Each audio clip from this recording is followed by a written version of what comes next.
Hi hello welcome to ஜெடிக்கி kitchen. Idli தோசைக்கு மாவில்லாத நேரத்தில் ஒரு கப் அரிசி இருந்தால் ரொம்பவே சூப்பரான இந்த பிரேக்ஃபாஸ்ட் செஞ்சு பாருங்கள். அது ரொம்ப டேஸ்ட்டாக இருக்கும். எல்லாருமே ரொம்ப விரும்பி சாப்பிடுவாங்க. நான் மெஷரிங் கப்புக்கு ஒரு அரை கப் அளவு பச்சரிசி எடுத்து அது 2 மணி நேரத்துக்கு முன்னாடி கொஞ்சம் நல்லா ஊற வச்சுருக்கேன். நல்லா வாஷ் பண்ணிவிட்டு 2 மணி நேரம் நல்லா ஊறினதுக்கு அப்புறமா அது ஒரு மிக்ஸி ஜாருக்கு மாற்றிக்கோங்க. அது கூடவே ஒரு அரை கப் அளவு தயிர் சேர்த்துக்கோங்க.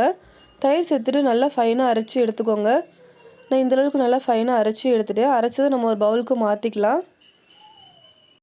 நான் இதோடைய ஒரு 3 டேபிள் ஸ்பூன் அளவு ரவை சேர்த்துருக்கேன். வெள்ளை ரவை தான் சேர்த்துருக்கேன். சேர்த்துட்டு நல்லா மிக்ஸ் பண்ணி பாருங்கள். நல்லா மிக்ஸ் பண்ணிவிட்டேன். எனக்கு மாவு இப்போ கொஞ்சம் தண்ணியாக தான் இருக்குது. அதனால் நான் திரும்பவும் 2 ஸ்பூன் ரவை சேர்த்துக்கிறேன். சேர்த்துட்டு நல்லா மிக்ஸ் பண்ணிக்கோங்க. இப்போ மாவு கரெக்டான கன்சிஸ்டன்சி இருக்குது. இந்த டிஷ்ஷுக்கு தேவையான அளவு உப்பு சேர்த்துக்கோங்க. உப்பு சேர்த்துட்டு நல்லா மிக்ஸ் பண்ணி விட்டுக்கோங்க.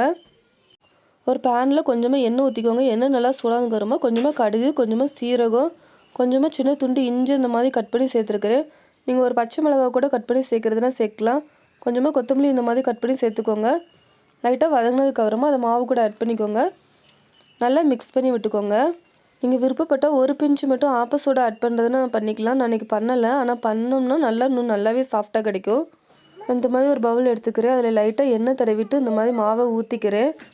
இட்லி தட்டில் கூட ஊற்றி வேக வச்சு எடுத்துக்கலாம். இல்லைன்னா ஒரு பிளேட்டில் கூட லைட்டாக எண்ணெய் தடவிட்டு இந்த மாதிரி ஊற்றி கூட நல்லா வேக வச்சு எடுத்துக்கோங்க. நான் ஒரு இட்லி குக்கரில் தான் வச்சுருக்கேன். ஒரு 10 நிமிஷம் மட்டும் மூடி போட்டு வேக வச்சுக்கிறேன். ஒரு 10 நிமிஷம் கழித்து ஓப்பன் பண்ணால் நம்மளுக்கு ரொம்பவே நல்லா சூப்பராக ரெடி ஆகிட்டு. நீங்கள் எந்த ஷேப்புக்கு கட் பண்ணி நினைக்கிறீங்களோ அந்த ஷேப்புக்கு கட் பண்ணி எடுத்துக்கலாம். நீங்கள் விருப்பப்படுற சட்னி கூட வச்சு சாப்பிட்றப்போ ரொம்ப டேஸ்ட்டாக இருக்கும். ஆப்ப சோடா சேர்த்து இன்னுமே நல்லா சாஃப்டாக இருக்கும். நீங்களும் ட்ரை பண்ணி பாருங்கள். தேங்க்யூ.